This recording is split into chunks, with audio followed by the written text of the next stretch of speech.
Good morning, everyone. Welcome to the third actual Teachmeet drama icons. This is our third webinar. We've done two already, which were absolutely brilliant, and we had some fantastic guests on those. And obviously, we're broadcasting live now on YouTube, and we are really excited today to present our third webinar. We are hoping at some point in the near future to do a live Teachmeet up in Manchester, which is what we've got in the planning stages. So if anyone watching today is interested in contributing to that, please let me know. Tweet me at the Teachmeet drama icons and let me know if you want to get involved in that. I haven't got a date yet, but it will be hopefully in 6 months or so as time. We've got a lovely centre up in Manchester where we do all the Teachmeets live, face-to-face, with presentations of real people. So that is something for the future, not for now, but I'm going to just flag that up. So welcome to everyone that is joining us. We have a bit of bad news and a bit of good news to start the morning off. So the bit of bad news is that we are one of our speakers today, Shaz Drama, has had to pull out, which is a real shame because she's a brilliant presenter and she's got such amazing Key Stage 5 knowledge. If you don't already follow Drama Shaz at Twitter, then you should do so. She is a fantastic drama practitioner. She's had a personal issue today, a family issue, which I'm not going to go into, but we wish her all the best. She's not able to join us. The good news, of course, the flip side of that is that it means that our three wonderful guests today, I've allowed them to have a little bit more time to go into share with you their knowledge and their expertise and their resources. So we will, on terms of our schedule for today, it's just a little bit of a change, but not a major one. We will start with Les Enfants Terribles, who are going to talk about their curiosity index in about 5 minutes or so. And then we will move on to Sharon Leftwich-Lloyd, who is going to discuss with us how she uses cognitive science in drama. So looking at retrieval practice, and other aspects of teaching drama using the latest research. And then we will move slowly then nicely into Kirsten, who is a drama teacher who is going to show us how she uses Lego to teach lighting. So she put a lovely picture on Twitter or showing how she uses Lego figures to teach lighting design to Key Stage 3. This was a while ago and I was so inspired by it. I said, I want to know more. So she's agreed to come on today and tell us all about how she does that and hopefully share with us some resources, some ideas for getting those concepts across. So little other things we need to talk about before we get cracking this morning is going to be about the fact that we are, of course, as always, going to do a selfie competition. So we will be asking you to take a selfie of you watching today's webinar. And if you post that to Twitter on the hashtag TMDrama icons, a selfie of you this morning watching the presentation, then you will be put into a draw to win some drama stickers, some teacher drama stickers, which are provided by one of our sponsors, Teachers Love Stationery. And they're cool little drama stickers you can use for lots of different things, rewards for children, etc. So the best ones of those at the end of this 2-hour session, I will pull out and I will be putting those, I will send those off to Teachers Love Stationery and they will we'll get your details and we'll post them out to you. So that is all about the selfies. So that will be just looking for a little bit of a sponsorship for that, but that's all great. Yeah, that's dead easy, isn't it? Hashtag TM Drama Icons, it's there. Okay, so I think we're done in terms of our admin. Like I say, the program changes that I've tweeted out, it's not majorly different. We're going to just have slightly longer with our guests and we're going to, the timings may go a little bit out from what we advertised, but hopefully if you're watching live anyway, it shouldn't make too much difference. Hopefully you're here for the whole 2 hours and not just to tune in and just watch certain people, although I'm sure that's also what some people like to do. So that's kind of it from me for now. I'll obviously be coming back to speak to you after our first guest and maybe pulling apart some of the ideas from that first session. But basically, I'm going to now pass over to our first guest, who is Sinead. And Sinead works for Les Enfants Terribles, who are a theatre company that you all probably know, have been around for over 20 years. And she is part of their team and is majorly responsible for the Curiosity Index. And if you don't know what that is, you will do after this session. So I'm going to bring Sinead in. Good morning. And yeah, you've got your mic on. Yeah. Morning, everyone. Right, the mic panic. Are you okay, Sinead? You're happy to join us this morning? Yes, thank you very much for having me. You're welcome. No, thanks for your time on a Saturday. I know everybody massively appreciates it. It is obviously Saturday, but it is a free CPD, so people can't really complain, but we really appreciate you giving up your time for us as well. So I'm going to hand over the screen to you, and then obviously you can take it away and just help you take your time and tell us all about the wonderful stuff that we can get from you guys. Sure, thanks very much. Well, good morning, everyone. Thank you very much for having me. I know, as I said, it's a Saturday, and I'm sure we've all worked particularly hard this week, especially those of you who've got A-level students. I know it was a big week. I hope they were all really, really happy with the exam. So I'm Sinead. I work for Les Enfants Terribles. I'm the director of our Engage department, and we've got sort of lots of exciting things going on. So we're a 20-year-old theatre company. For those of you who've not met us or heard of us before, we specialise in live theatre and sort of started originally as a company that went up to the Fringe. We're a bunch of friends, really, who made do with a pretty limited set of resources. And I think that probably fundamentally makes our philosophy. Even now that we're no longer as limited in our resources, I think that idea of limitations is our key, and I'm going to talk a bit more about that today. But yeah, we sort of started in Edinburgh, moved on to national touring, and then kind of found the commercial world of immersive theatre. So we certainly, whilst a lot of our work is known as being immersive, we're not necessarily an exclusively immersive theatre company. We certainly didn't start that way at all. But it's something that I think becomes a characteristic of our work, particularly over the last sort of 10 years. And we're also very known, I guess, for our work with puppets and puppetry. We tend to include that in almost everything that we do.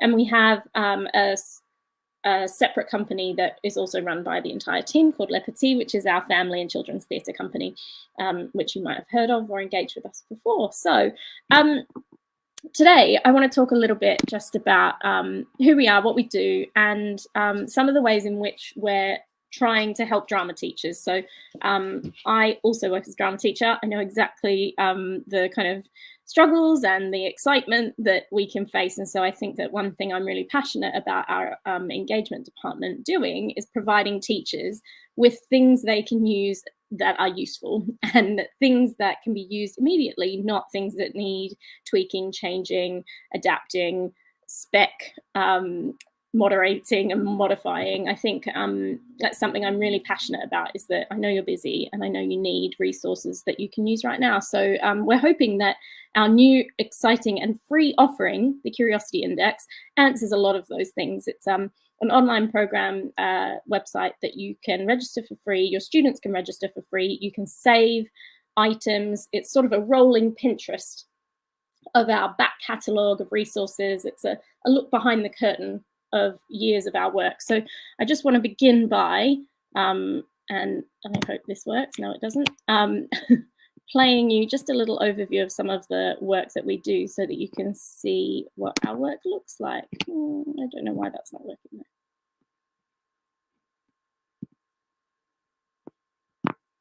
Oh, never mind, we'll come back to that.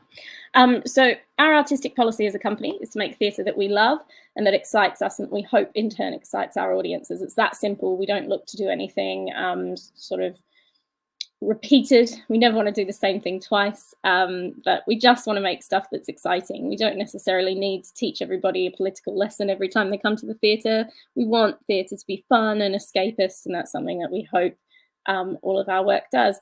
James Sega and Ollie Lansley are our founding members. They started the company 20 years ago, and they really are the best of friends. And I think that's really important. The sort of fundamental friendship that starts our company and is at the heart of it means that we're a playful place to work and a playful company, and we make playful work. And I hope that the Curiosity Index really indicates that for you and your students, and it gives you lots of stuff to play with.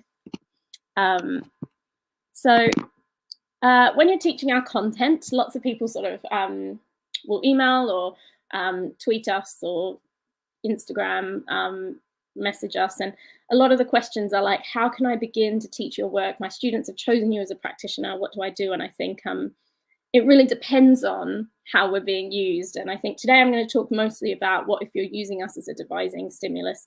But often people come to us and say, my students have decided they want to use you as a puppetry practitioner or an immersive practitioner. And that's a whole different conversation. And the Curiosity Index is a big library of resources that you can help yourself to in that respect. But we're going to talk specifically today about devising. So our 4 kind of principles of devising are that we're generous in the space, playful, as I said, that we're resourceful, and we're experimental. And I think that the very humble beginnings of a company like ours, where we had no money, just two pals, and they sort of recruited in a couple of friends and said, look, we've got nothing to pay you, but can we just see what happens, is that kind of essentially a mimic of exactly what it is to be a year 10 devising student. You've got your friends, you've got not much else, and best of luck to you. So I think in a way it's a very easily mimicked process. I think the idea that you set up a team and that you agree to be generous in the process, I think that's kind of step 1. And that you understand that you're here to serve something bigger than your own ego or yourselves. And I think that beginning conversation, that setting the boundaries, is really important, because if the students have sort of an agreement that they've bought into, as we all know, they can hold themselves to that agreement. It's easier to resolve issues. It's easier to push forward. It's easier to keep to pace when they've set those agreements at the beginning. So that idea of generosity being at the heart of the agreement between the team. The playfulness, the idea that we're not here to make something that has to be perfect in its first experiment, is really important. We're just playing. Like if we start with something that we think we might throw out later, then that's fine, because it might generate an idea. It doesn't have to generate the final piece. And that playfulness, I think, is still clear in our rehearsal rooms today. We've just come back down from Manchester, where we premiered a co-production with Home Theatre up there of The House with Chicken Legs. And even now, when we're working with big budgets, we're working with big collaborators, the idea of our rehearsal space is still based on play. That we don't go into the first day of rehearsal. We might have a script, but we don't go in there with an idea of what that show is going to look like. We're there to play. We're there to trust our collaborators, to see what happens. We don't decide on the final product before day 1. That would be redundant. That would, take away the sense of play, the joy of what it is to devise a piece of theatre. So even when students are working with script, being playful, being accepting of the fact that today we might not actually make anything that ends up in our final piece, but it might inform how we move forward, and that is just as valid, is, I think, a good principle for young people to work with. The idea that we're experimental and that we're totally happy to throw something out, that we hold on tightly but we let go really lightly, is something that I think needs to be said. I think with your 10s and 11s, the idea that they're working to time and there's this huge amount of pressure on these young people to produce a product really fast is detrimental to the theatrical process. And I hope that some of the resources that we've popped up on the Curiosity Index and will continue to feed into the index will help students feel free to let go of things. That the idea that we've got stuff up there that never made it into any of our shows, that we spent years on and we've still never used it in a live production, because that's part of our process. We're proud of that product, but we certainly haven't ended up needing it in a public facing piece of theatre. But that's what makes us playful and experimental. And then the final kind of philosophy for us of devising is this idea of resourcefulness. And I think the best gift you can give your students, and the best gift we've ever got, is a limitation. The idea that we don't have any money to do that with, or we don't have the space that we want, or we don't have any lighting, we don't have a budget, we don't have the resources that we ideally want. We want this idea of mask, but we don't have any money to make the masks, so what are we going to do about that? Those are the best gifts, and they've never failed us yet. The idea that a lot of our work, whilst now looks polished and we're very proud of it, it all has these very humble origins. This is an image from one of our shows, The Trench, and it started in a scout hall. It was just two friends who couldn't afford to rent a space, frankly, for their theatre company. And so the only free space they could get was a scout hall. And in the back of the scout hall were some volleyballs, like big soft volleyballs. And in that sense of playfulness and perhaps a lack of awareness of what everybody's time costs, there was a lot of play, there was a lot of dodgeball, there was a lot of kind of silliness that went on in the rehearsal space. But actually that was the origins of this scene here, where we end up in this very physical piece of theatre where all of these gas masks are soldiers that are fighting this one soldier in the middle, played by Ollie Lansley here in 2018.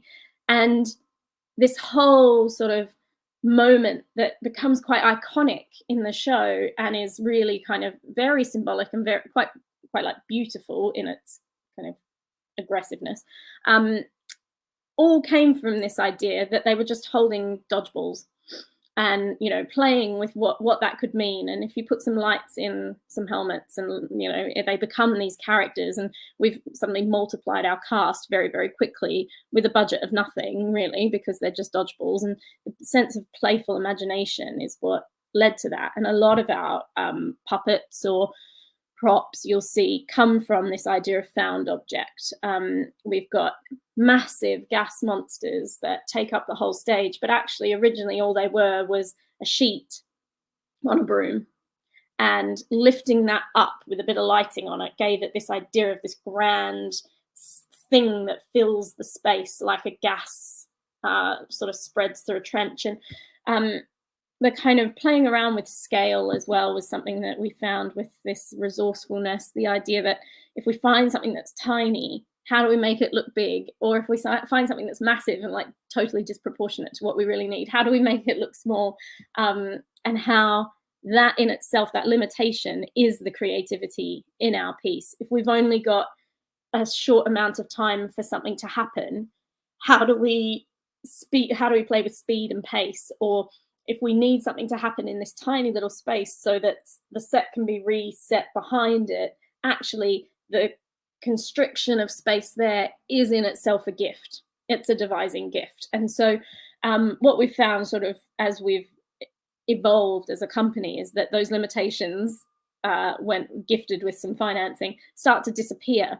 But actually we need to put them in place, because that's where the creativity comes. And so we will often sort of, not as a rule, but as a directorial technique, we will set limitations in the space that don't necessarily have to be there, but that we want because it forces a playfulness. So for example, when we're working with the House with Chicken Legs, we had this idea that the house could fly, but you know, the limitations of how we were going to do that if we needed to tour were, even though we haven't necessarily agreed to tour the show yet, the idea that we set that limitation meant that our designer had to work with the puppeteers and with the actors, because it needs to be movable, it needs to be alive. And so from that came this like really beautiful moment of this house running, and it worked with our sound designer and our composer to create an idea of pace in stillness. And so this kind of collaboration of creatives all around this idea that it was a limitation that we didn't really necessarily have to have, but we'd chosen to have, meant that this moment came to life in a way that it probably wouldn't have had we said, you can do anything. We can make it work any way that you like, you know. And setting those boundaries, I think, is in fact, as we know, like in terms of behavior management, the set of boundaries is actually supportive for young people. And so I guess the secret for us to devising, and I hope for your students, is to set yourself some boundaries from day one. Come up with some ridiculous rules that you have to exist within, because that will make your piece iconic for you. You know, saying we can do anything is actually in itself damaging, I think, to a lot of creativity. So I hope that that's a tool that, you know, you take away and you and your students can use. This is the moment, I guess, to introduce to you this resource that we've created. So we were very lucky during lockdown 1, I think, to receive some cultural recovery funding from the Arts Council to create this thing I've wanted to create for years and years and years, because we just have this Dropbox of like thousands and thousands of brilliant resources that I constantly felt like, oh, I just wish I could give this to teachers, because you know, give them the password and just let them go crazy. There's so much in here that's just so teachable, and it's just sitting there unused. And so that was where the Curiosity Index was born. It's just a library, I guess, of our resources. So I'm just going to share my screen and see how this goes. Bear with me, please. There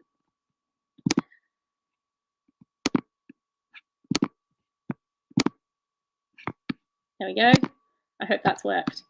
So the Curiosity Index, I'll put the link in to share with you afterwards, but it's a completely free resource.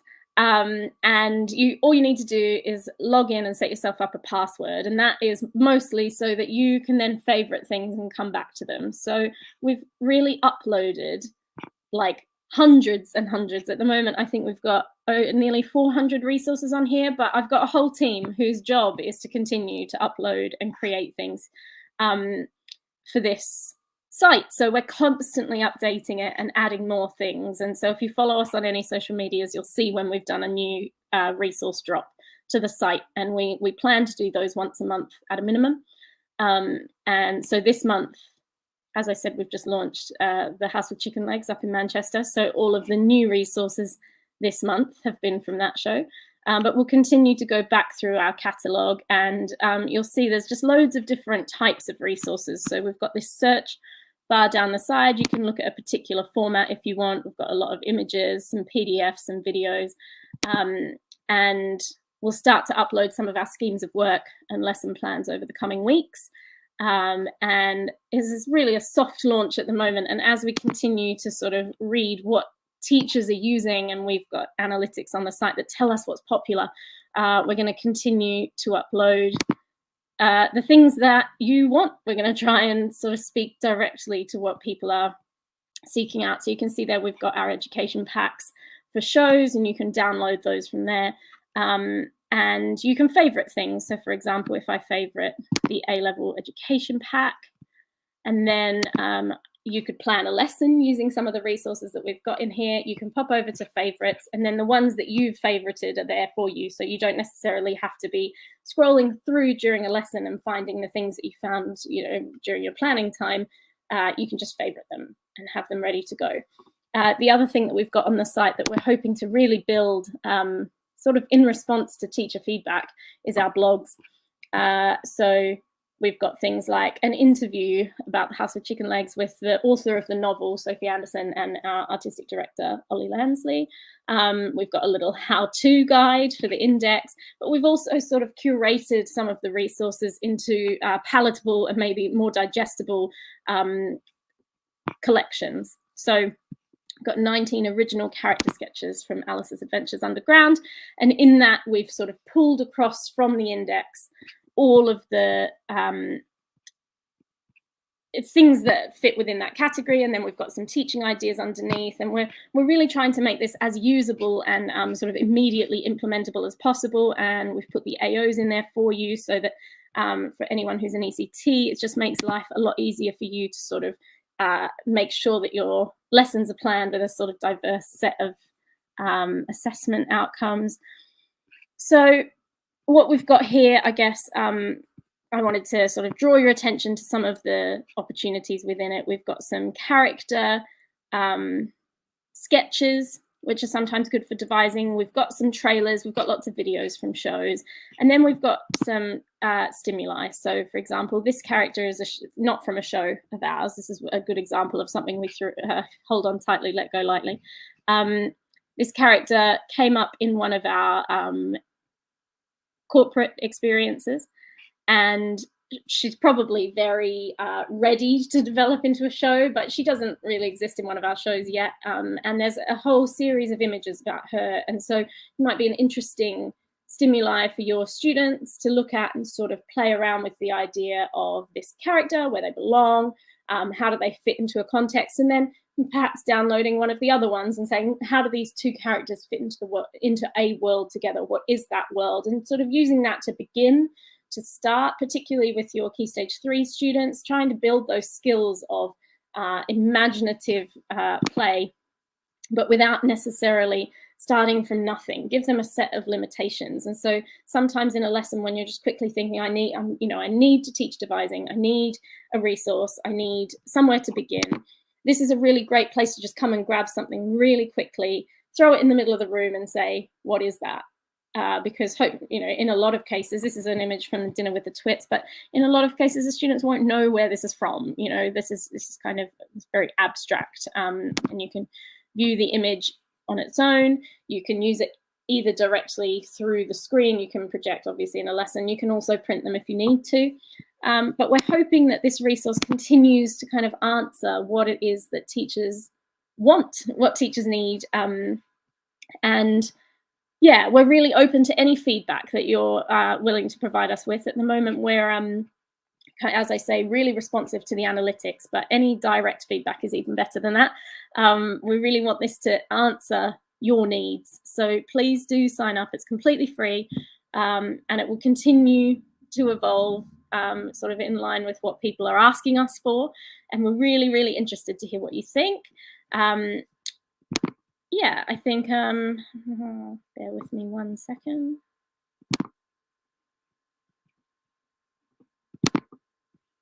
There we go.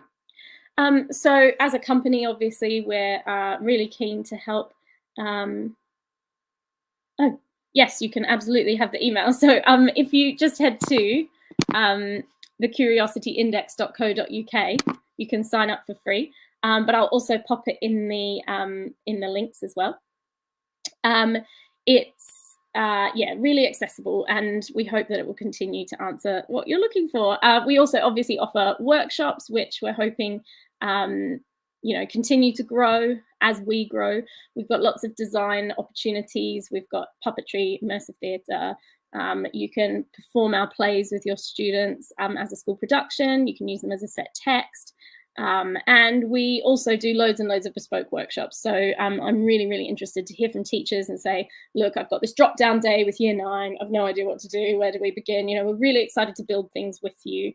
And yeah, sort of suit your needs and your students' needs. We also do clinics. So if teachers want help to plan a particular scheme of work or something, then we do 45 minutes for £45, and we sit with you and we'll help you build whatever it is that you would like.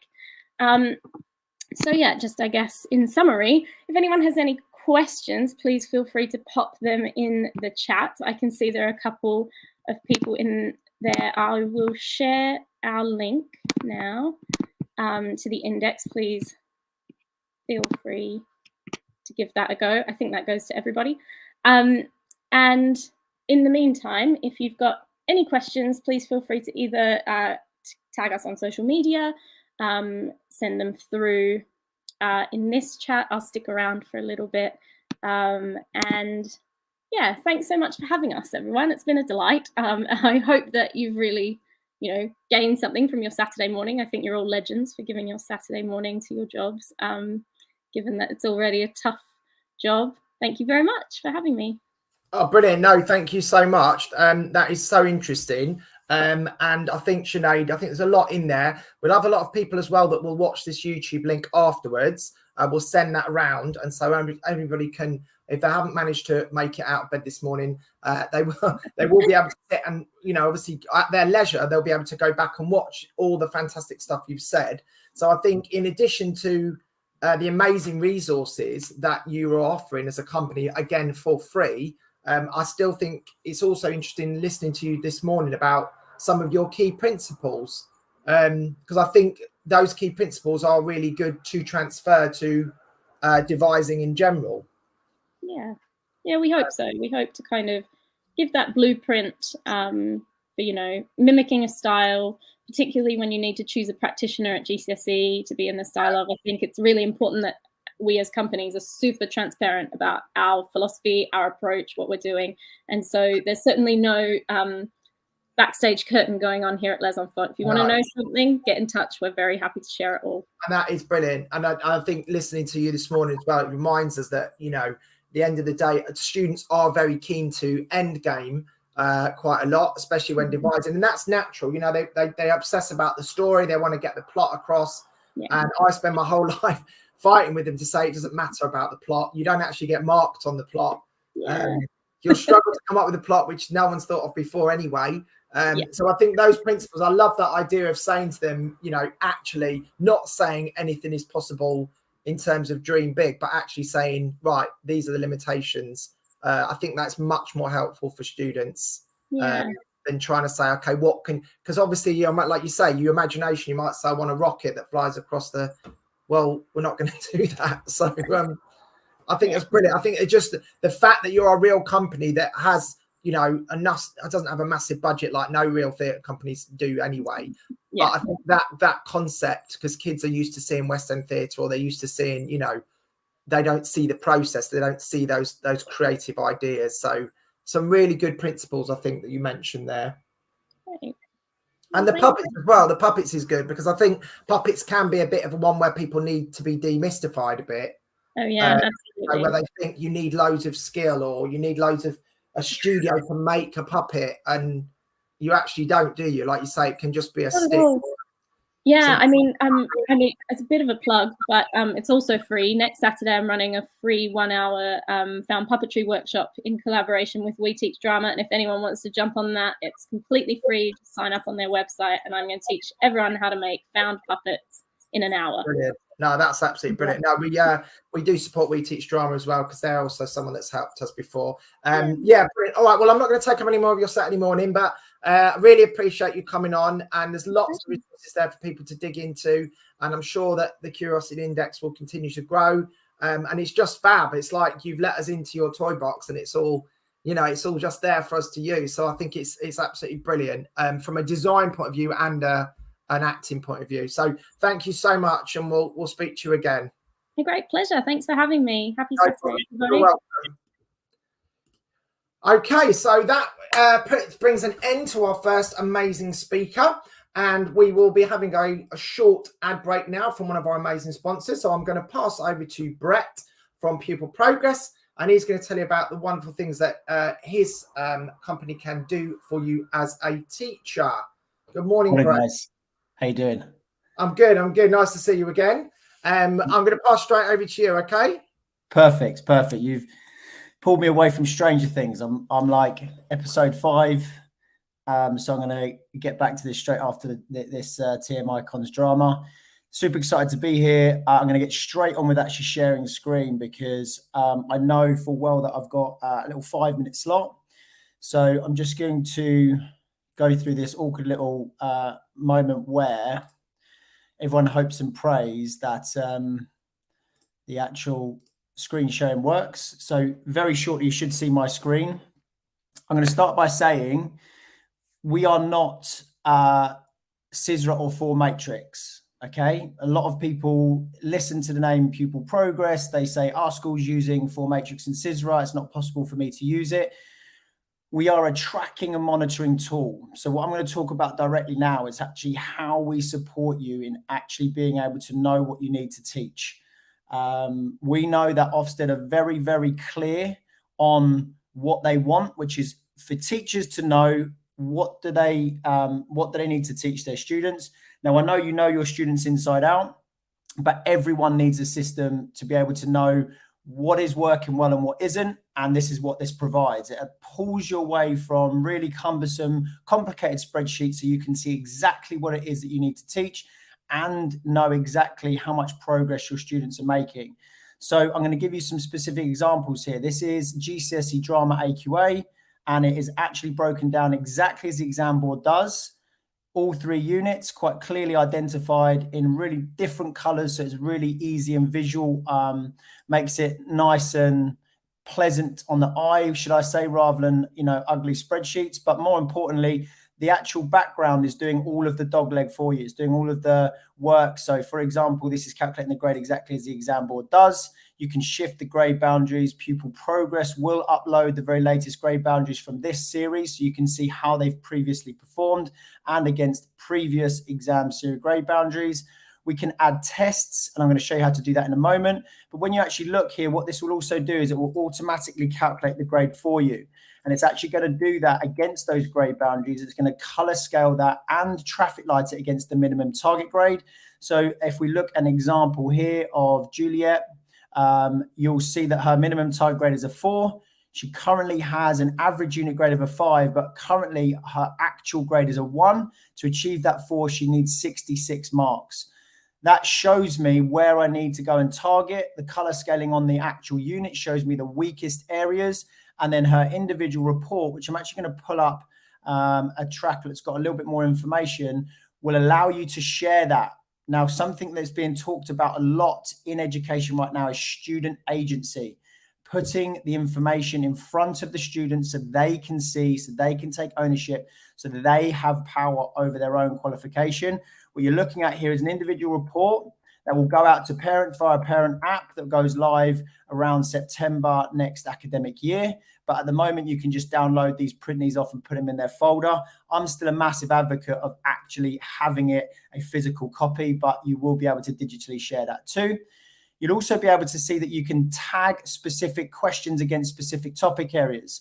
So I can actually add a test here. So what I can do is click add end of topic test. If I want to test a particular area, understanding drama, I'm going to, forgive me, I'm not a former drama teacher, but let's just say you wanted to actually look at a specific topic. I can add that test as a whole mark. I can add it at question level analysis if I wish. So for example, question 1 will actually need to cover AO1 and is 10 marks. And question 2 needs to cover AO2 and is actually 10 marks. You can see now that I can not only track the grade, but I can also actually see exactly how students are performing. So I'm going to choose to add this to this particular tracker, and I'm going to add it here in specific AOs and or topic areas. And we've had a development that went live about 3 days ago that allows you to tag questions against multiple topic areas. Okay, so I'm actually going to go back to the tracker that I added that to. So I believe it was this one here. And we'll be able to see that we've got a test that's now been added, which was this mock paper here. And we've got another past paper. If I actually type in the marks here, you'll see that it's actually going to pull through a grade. It's going to tell me how they're performing against that unit descriptors. But more importantly, you can see that now allows me to see how they're performing against each assessment objective. Again, this shows me exactly what I need to teach, how long I need to teach it for, so I can go away, do 3 or 4 lessons, repeat that cycle, reassess, and again, it's just super easy. The analytics, this is where we're not scissor and 4 matrix. What we've done is made it a lot easier for you to digest, no filters, no complicated ways of you being able to actually access that data. You'll see here a complete breakdown. I'm actually going to go to a different cohort. So let me go to... let's actually go to this cohort because the data is going to be a lot prettier. So if I go to subject analysis, I'm going to go to drama here. Now, we've done this for you. So you don't have to then actually remember what your line manager needs from a filter perspective. We've broken down all of your headline figures, all the things you'll need to be discussed, which is progress 8, attainment 8, the percentage of students performing which level, that broken down against them achieving against their actual minimum target grade, and the ability to see the grade distribution as well as all subgroup analysis. This is in real time and all done for you. Now, I'm coming up to a minute over, so what I am going to do is actually just slide across to show you, if you are a Pixel school, you can actually access this at 0 cost for 2 subject areas for as long as we are a Pixel partner, which I think plans to be for a very long time. So if you are a Pixel school, you can use this at no cost, full functionality for every single qualification, BTECs, OCR Cambridge Nationals, all levels of vocational qualifications, as well as GCSE and A-level. But you can also trial it if you're not a Pixel school. Just simply click on Get Started Now. You'll be able to find the name of your school and you'll be able to sign up instantly for what we're actually trialing now is a full terms trial, and you can choose when that trial starts. So do take yourself to pupilprogress.com. I'm very conscious that I've gone slightly over, so I'm hoping now. That's fine, Brett. You can relax. We had someone pull out this morning. Oh, okay.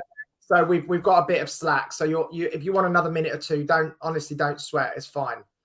No, that's absolutely fine. I mean, to be honest with you, I don't want to go on too much, otherwise people will start to switch off and go and grab a cup of tea.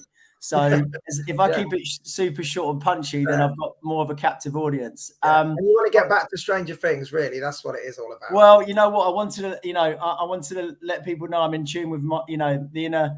I actually, in all honesty, I actually really had a difficult decision at GCSE. I used to love drama, but I was also really creative with art. So I actually chose art. Fair enough. Nearly did an art A level, but I used to love drama. There's a part of me that still thinks at some point I could have done something in somewhere. Yeah. But that's probably a typical PE teacher's mindset.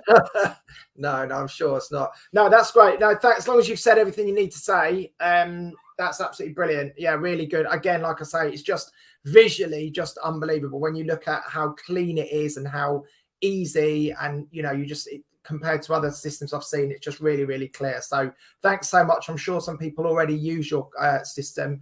I didn't know that about the Pixel thing. That's actually quite a good little hint as well. Yeah, I mean, just so you know as well, obviously you're meeting me. We've got a team now of 11 people. We've got an office in Brighton and one in London too. So, this is not just someone doing it out of their bedroom and you're like, well, I'm actually looking at data and it's just Brett kind of doing this as a side project. I've been full-time on Pupil Progress now for 6 years. We've got former teachers and assistant principals in our team, and we've got close to 300 schools using the software. We are hoping to have pretty much our 100th whole school using our software for every single subject area, every single exam board, hopefully next week. So it's going to be maybe some potential celebrations with Pupil Progress. Sure. Well done. That's fantastic. No worries. Okay, thanks for having me today. Thanks a lot. Cheers, Brett. Take care. Right. Okay. So that's our first little advert break over. We're going to move on now. So thanks to Brett. We're going to move on to our second speaker, who is a very interesting person because she's not only a drama teacher, but also someone who is very much on the front end of research and education and using evidence-based learning as part of her practice. And I'm sure we'll go into that in more detail. But I think it's great to have somebody from our subject area that is also got one foot in there, because it is often something that drama teachers we don't necessarily have the most support with. So I'm going to bring Sharon in now, and she has got quite a strange camera situation. I'm in the spotlight. Yeah, it is literally like you're in a spotlight. We're not sure why, but it won't change. So no, it won't change, but it's not going to make any difference to your brilliant presentation. So how are you today? You're all right, Sharon? Yes, I'm good, thank you. Good, fantastic. All right, well, we're doing brilliantly for time, so that's absolutely great. So you just take your time, tell us what you need to know, and we'll have a catch up at the end of your session, and we'll pull out any other questions or anything else that comes up. But I'm going to pass over the power to you now, and all the best. Good morning, everybody. Just a really quick introduction. So I work in a school in North Warwickshire called the Polesworth School, and my main role this year is obviously as a drama teacher and progress responsibility within that subject, but also as lead practitioner with responsibility for research, informed education, coaching and literacy. I also have a role across our trust looking at reading, literacy and numeracy. I do a lot of work with the Chartered College. I really recommend people getting involved in that. My fellowship has given me amazing opportunities, and I've also recently become the drama champion for Open Drama for Warwickshire. And once again, if you're not a member of Open Drama, which is free, I would really recommend that you look into that. It's an amazing opportunity. So this morning, I'm going to look at some elements of cognitive science and then look at how they can relate and be used in practice in drama. So I'm going to start off with it is all about schema. This, I'm hoping most people are familiar with, is the way that students learn. It's the mental structure that we use to put related information together. And we normally do that in categories.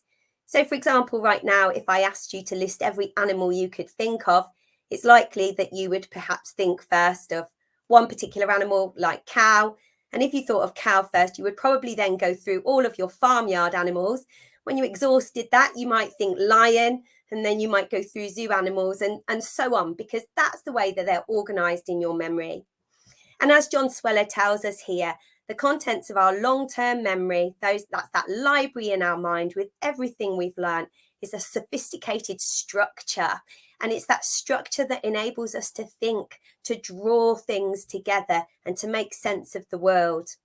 It's not just a random kind of situation in there. It is organized. And it's important that we teach students in a way that enables them to organize their schema. And just bringing us back to what is learning, it's a change in long-term memory. It's a change in that schema. And if there has been no change in long-term memory, then learning has not taken place. How can we do this? I'm sure that everybody has heard of retrieval. It's absolutely of the minute in education, and it's a really powerful strategy to support learning. And retrieval is us drawing this, the knowledge out of students. The more we retrieve, the more we get it out of our long-term memory, put it into our working memory, the stronger that pathway becomes. And if you haven't come across the work of Kate Jones, again, I'd advise you to have a look at her books, at her website, which is on this slide, and at her on Twitter. She's done immense amounts of work in this area and has got huge knowledge. But what does it do? It helps to identify gaps in knowledge. It helps us to retrieve the information that we need because we get used to doing that, and organises ourselves and our thoughts more clearly. It's really valuable for students because they know what they know and, more importantly, what they don't know. And it enables teachers to know that too. And regular retrieval, we know, also helps students to create good study habits. So we can metacognitively frame our retrieval practice to help students to understand how to revise, how to study, and how to learn things. Really importantly, retrieval is not a test. It's a way that we can strengthen our knowledge. And if students see it as a test, it can, of course, be seen quite negatively. So how can we do this in drama? This is obviously the really important thing. I use lots of different structures to teach retrieval, and I do use retrieval every lesson. It obviously isn't always at the beginning of a lesson. Retrieval can happen throughout a lesson. And what I'm going to share with you now is just some of the ways that I use retrieval. So here's one example that I've adapted from a colleague, Carleen Ray, and it's just something that you can put up on the board so as they're coming in, they can start it straight away. It's structured in a way that I find really helpful for this one. I've started this particular structure starts with a multiple choice question, which enables everybody to get involved straight away, even those somewhat reluctant learners or people who say they don't know. You can really say, well, you know, look at the first question. There's actually choices there. Have a think through that. Have a discussion with somebody else. The 3 middle questions on this particular structure are focused on key knowledge for the lesson and misconceptions. In this example, question 3, asking about the word ruse. I teach the play Around the World in 80 Days at GCSE, obviously set in Victorian England initially and then around the world, but has quite a lot of challenging language. So this was a word that was really misunderstood in the previous lesson. So we needed to revisit that and make sure that the relearning we'd done last lesson was clear. Looking at the command word analysis, trying to look at not just what we're doing today, but also to retrieve other important information in our mind. And the bottom question, which I don't think you can quite see on the screen at the moment, asks students to recall as many physical skills as they can come up with and to list as many as possible, which would then be a really important starting questioning point to take you into the lesson. I'm quite an advocate of finding structures that work for you and then being able to drop your content in if you like, which can reduce planning time. You can draw on those things that you're quite familiar with. You know your class, you know where they're up to in their learning, and you can think, right, I could use that structure or this structure. Obviously developing that all of the time into new ways of doing it, but it kind of makes your planning a little bit smarter. Another element of retrieval, which is really important, is interleaving. And by interleaving, we mean not just focusing on the thing we're teaching at the moment, but trying to also retrieve knowledge from things that we've done in other areas. So this is again adapted from another practitioner, Chris Curtis, who's an English teacher. I went to one of his presentations at Research Ed and stole this idea. So this is just color coded. It brings us back. I don't know how many people have students constantly asking, and what's the exam on again? And what are the structures of it? So I like to use this one. So it's color coded, the 3 sections of the AQA GCSE exam, and they are retrieving different things on each of those 3 areas. Again, it's something that I can have more questions on one element or the other. I'm picking up misconceptions. I'm picking up knowledge that's really important for this lesson moving forward, or sometimes things that I just think they really need to think about and discuss. I like to teach a knowledge-rich curriculum, which I'm sure many of you do at the moment, which is not introducing exam questions until the knowledge is secure. So the next 2 examples I'm going to share with you are based on plot and teaching the set texts. I feel that they need to have a really strong knowledge of the play before we start to bring in structures and exam questions, and this is what you've got to do, and this is how you've got to put it together. So I spend a lot of time teaching story, teaching themes, characters, teaching the genre, style and context and the interpretation, and doing that in lots of different ways to make sure that students' knowledge is strong, that they're confident in that, and it actually reduces their cognitive load when we move to those questions, because they're really easily retrieving the things that are to do with the play on that basic level. So this slide is looking, as you can see, specifically at Act 2, Scene 11. But the beautiful thing about it is that I've highlighted the key things I would want my students to learn. This example is from A level. I teach Our Country's Good. So in a scene, I think they need to know the key characters, their attitudes and their feelings, the key moments and lines in that scene, any entrances and exits which often trigger those key moments, words and vocabulary. They need to know what every single word on that page means, especially with these extract-driven texts. If there's one word on that extract that appears on the exam and they weren't quite sure what that meant, that can be catastrophic. The atmosphere and potentially atmospheres and the effects for the audience. Again, what's beautiful about this slide is that planning-wise, all you need to do is change the scene at the top and you've got a completely different lesson, a completely different conversation and a completely different retrieval practice.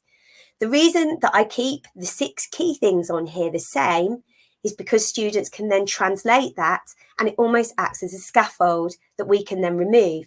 And I would absolutely use these in practical lessons as well. Let's look at the scene we did last lesson. Let's retrieve what we did. And now we're potentially looking at a new scene. What are we expecting to look at on our first level of analysis?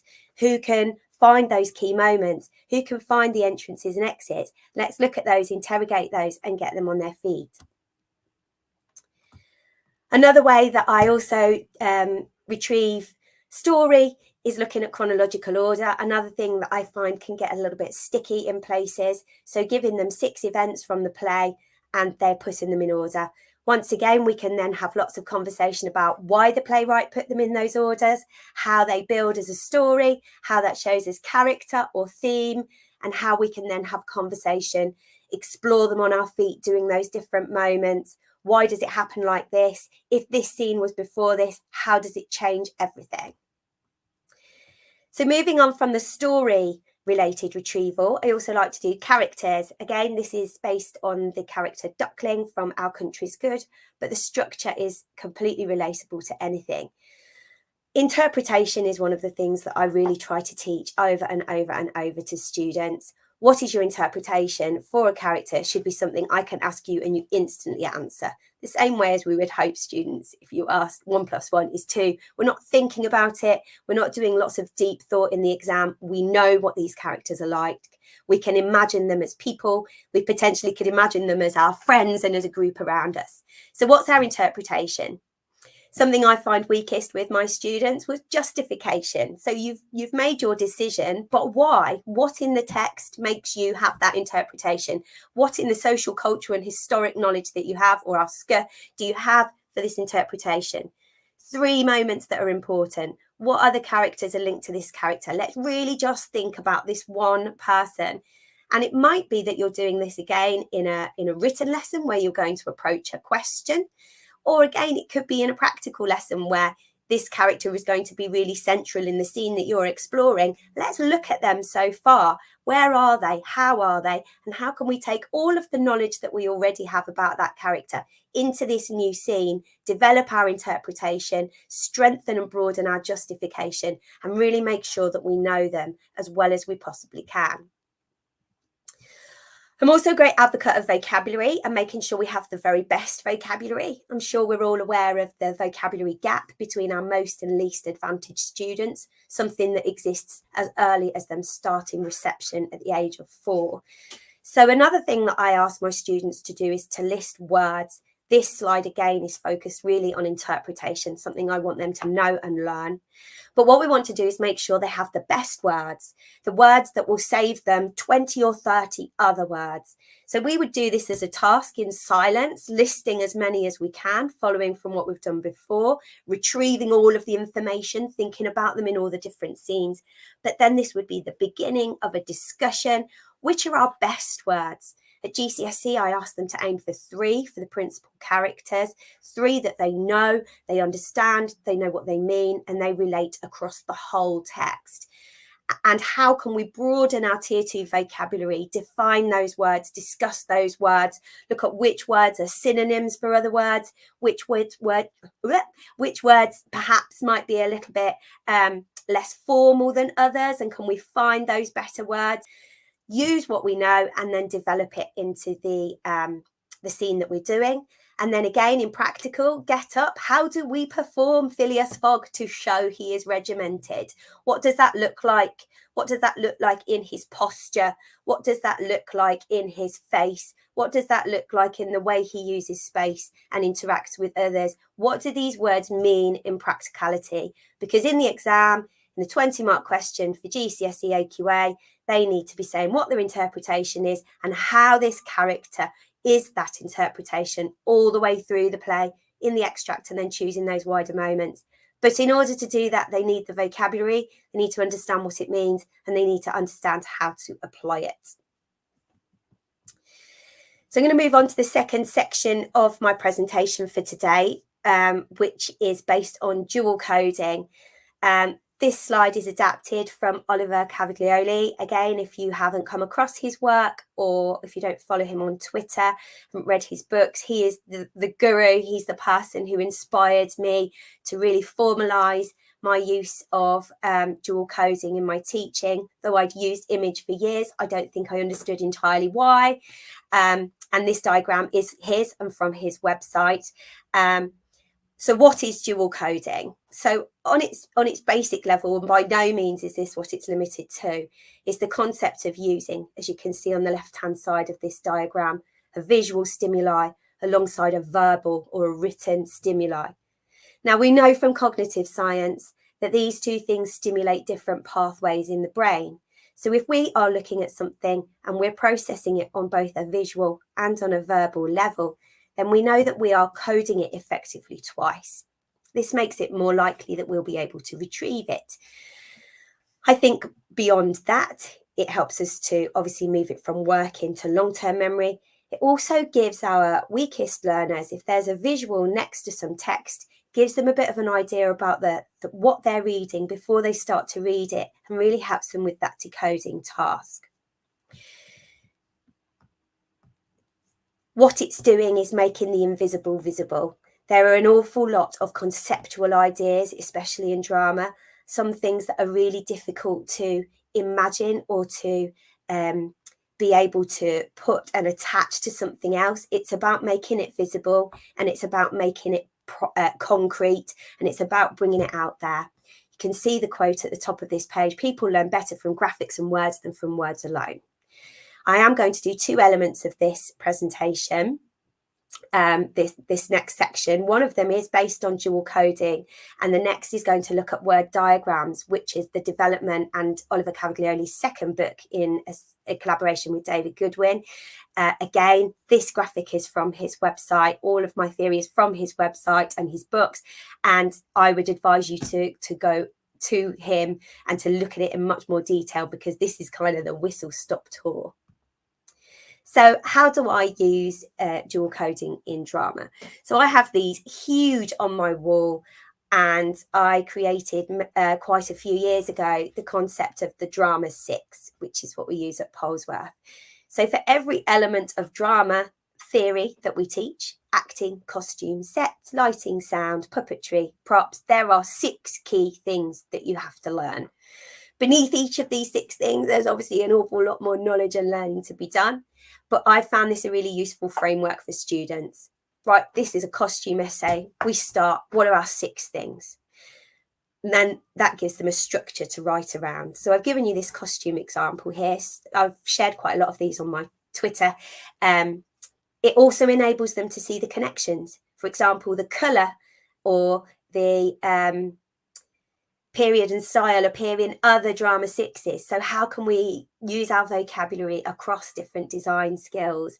How can I think around that? As soon as I've got that costume, I retrieve my interpretation for that character, and then I've got these 6 things, and actually I've got an essay plan in front of me already. I'm never going to get to the point where I'm completely stuck with I don't know what to write. And again, these are things that I retrieve over and over and over so that students learn them. And even my weakest learners, who sometimes might struggle to remember all 6 things, if we're aiming for 6 and we get 3, that's still got 3 different elements of that design skill in their examination answer, and it's still going to get them a lot of credit in the exam. This goes back to what I was saying earlier about teaching plot, and this is one of my ways of teaching plot using dual coding. So I have dual coded my GCSE set text around the world in 80 days, and I've dual coded the whole play. So the students have a booklet, and it tells them the scene and the scene number and the name of the scene, and then there are just pictures beneath that. It might initially look like a crazy thing to do, but I use this in a huge amount of ways.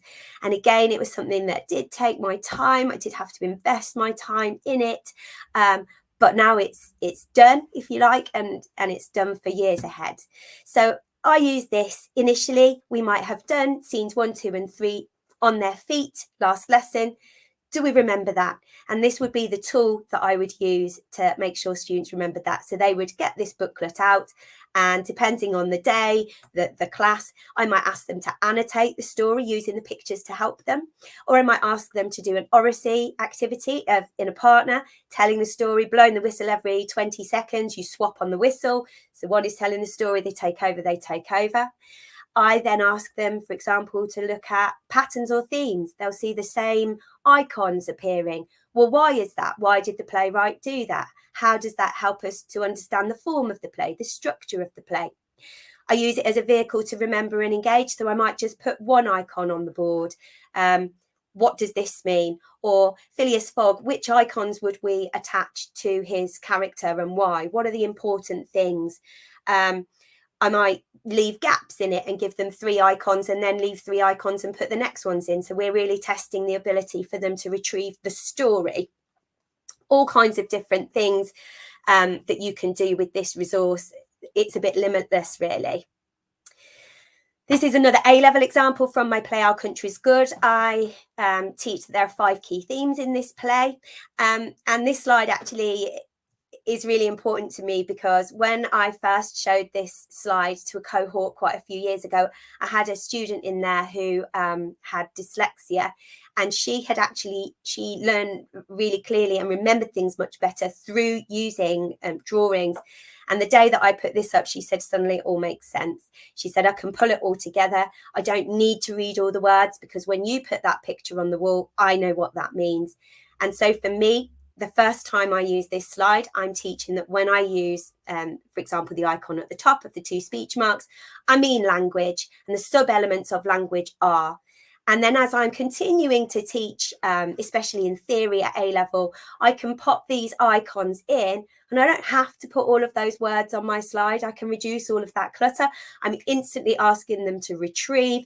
This is a key theme in this scene. Why? We can have a conversation about that. Where else is this a key theme? What does that tell us? How does that help me to develop and refine my interpretation? How does that help me to draw moments from my SCA or from my play to give real crucial justification? And I found this really, really helpful in terms of reducing what is on a PowerPoint slide as well. I'm sure that we all know how important context is in the new specifications at GCSE and A-level. Again, I try to teach this right at the beginning and continually return to it. And again, when I teach it for the first time, I use icons, and I am loading those icons with what I mean when I put that icon up, and constantly using them as a retrieval device. So again, Around the World in 80 Days is my chosen play at GCSE. So these are the 3 icons at the bottom that I use throughout the teaching of that text. But the first time I teach them, I teach it alongside these bullet points. When I use this, this is what I mean. So yes, when I put that out, I want you to say storytelling theatre, and then we'll pause. Right, who can tell me an example of what storytelling theatre is? 1, 2, 3, 4, 5. Right, we're there. This is what we all mean. And now we can move on. Really quick retrieval device. Something that we're returning to over and over and over again. So I'm going to move on to the third section of my presentation this morning, which is based on Oliver Cavalioli and David Goodwin's latest book, which is on word diagrams. And again, this is something that I had been using for many years, but this book is like, it's a Bible. And it's fantastic for any subject, because what they did with this book is they went out to teachers, got brilliant examples of things that teachers were doing, and then put them into that book across phases, across subjects, across specifications. It's absolutely brilliant, not just to see the theory, but to actually see masses of examples of it in action. So as you can see at the top of this slide, it's more than just pairing a word and an image for better recall, which is what I've just been talking about in the previous section. But its major benefit comes from diagrammatic explanations, making sense of big chunks of text, making sense of tasks, making sense of things, and putting them into a logical framework that enables us to understand them. And again, this slide taken from Oliver Cavalioli's website explains what this is about. It's about systems of using the verbal and the visual, but it's also about structure and function. It's about the problems of things that are difficult, that are metaphorical. It's about making the metaphorical visual. And it's about looking at the student pitfalls and the teacher pitfalls of putting up a slide and nobody can follow it. And again, I would really advocate following him on Twitter, and also his book and website are a font of resource. What is it in essence? Here we have the verbal. On the other side, we've got the visual spatial, and word diagrams sit beautifully in the middle. It's about organising words in a logical way to enable our students access and to make sure it all makes sense. So as with the other sections, I'm now going to share some drama-specific versions of this that I utilise. Again, back to how do we teach plot? How do we make sure that our students know the plot? And this is another activity that I use. So this is a really pared down version of Around the World in 80 Days. It literally 9 boxes to teach you the whole play. But again, it gives me an immense amount of freedom with how I can utilise it. First of all, students can follow it because there's a really clear line, and we're looking at cause and effect, cause and effect. But for example, as you can see on this side, the revision activity was to add in all of that detail, but also use your vocals within it to reflect the mood, which meant they had to really focus on the changing mood, the ups, the downs, all of the kind of nuances within the play. And again, I might use this as a partner activity with a time limit. I love my whistle, saves my voice. Every time I blow the whistle, you swap. If you're in a 3, it counts exactly the same. And it's enabling students to really completely go over it. I am a huge advocate of using oracy. Perhaps in another Teachmeet, I could kind of do a session on that. If you say it, you're more likely to remember it. Massively important to get even our weakest students saying it out loud. It's safe to make mistakes with your voice and much more comfortable than with a pen. In Our Country's Good, A-level text, there are lots of officers, and I found my students were really struggling with, especially in the big scene the officers discuss where they all appear, with what's going on here. Created this slide and everything became crystal clear. These are the people who are in charge, and then these are the people who are on the same level. Let's just look at it really, really clearly. Let's look at the people who are in competition with each other, the people who can talk down, the people who they've got to be respectful towards, the people who've got the power. And let's make sure that they understand that with crystal clarity and are able to use that in their answers. This is something that we've got laminates of that they can use in practical, so they can just use that as an aid memoir if we need to. We've also created the same diagram for the convicts, both at the beginning and the end of the play, and the shifting in the convict code, in the convict hierarchy, and how does that change and why does that change. And in this scene, goodness, look, that character goes all the way up here and this one falls to the bottom. Why is that? For example, Caesar moving to the bottom in the final scene of the play. Why? Let's look at the context of race in 1780s. Let's understand why that is. Let's understand why he gets drunk, why he's worried about being seen on stage. And let's really start to experiment with that. And let's make it visual. It's really metaphorical in the play. And to hold that in your head is a massive amount for your working memory. So to put it and make it much more tangible, I've found a really powerful tool. I also use it for process. So this graphic is based on the paper birds as a practitioner at A-level. But I've also made very similar things for every design option at GCSE, as I have a massive amount of students doing lighting, sound, setting, and costume as well as acting. They're all in the same room. You're trying to teach 5 things all at the same time. But so I made these, and again, this is students tracking their own progress. We're trying to get them independent. So have you done the first thing? Well, if you have, then you move on. You don't need to come and see me. I've already done all of the teaching and you're moving through this structure. Massive arrow across the whole thing, nice and clear. This is our process and this is how we're working through. And finally, I use it as scaffold.